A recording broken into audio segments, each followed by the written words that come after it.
देश में लोकसभा चुनाव में बेहतर सफलता प्राप्त करने के बाद कांग्रेस पार्टी अब उत्तर प्रदेश में अपने संगठन को मजबूत करने की तैयारी में जुटी हुई है, क्योंकि साल 2019 के लोकसभा चुनाव में पार्टी को केवल एक सीट ही पूरे प्रदेश में हासिल हुई थी।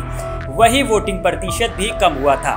लेकिन 2024 के चुनाव में कांग्रेस ने 6 सीटों पर जीत हासिल की है और वोटिंग प्रतिशत में इजाफा हुआ है। लोकसभा चुनाव के बाद यूपी में कई विधानसभा सीटें भी खाली हो गई हैं, जिनमें उपचुनाव होना है। बीजेपी लगातार मंथन कर रही है, वही समाजवादी पार्टी भी जोरों के साथ उपचुनाव की तैयारी में जुट गई है।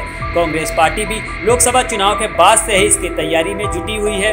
पार्टी के नेता जहां इंडिया गठबंधन सीट की जीत हुई थी, वहां धन्यवाद कार्यक्रम का आयोजन किया जा रहा है। यही नहीं, पार्टी के प्रदेश अध्यक्ष भी लगातार प्रदेश में दौरा कर यूपी में संगठन को मजबूत कर रहे हैं।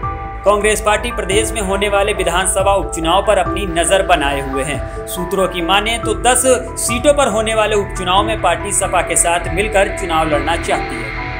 इसके लिए पार्टी ने तैयारी शुरू कर दी है। कांग्रेस पार्टी उन सीटों पर चुनाव लड़ने की तैयारी में है जिन पर भाजपा ने जीत हासिल की थी। जानकारी के मुताबिक कांग्रेस नेताओं का कहना है 10 सीटों में से कम 4 सीटों पर पार्टी की दावेदारी होगी।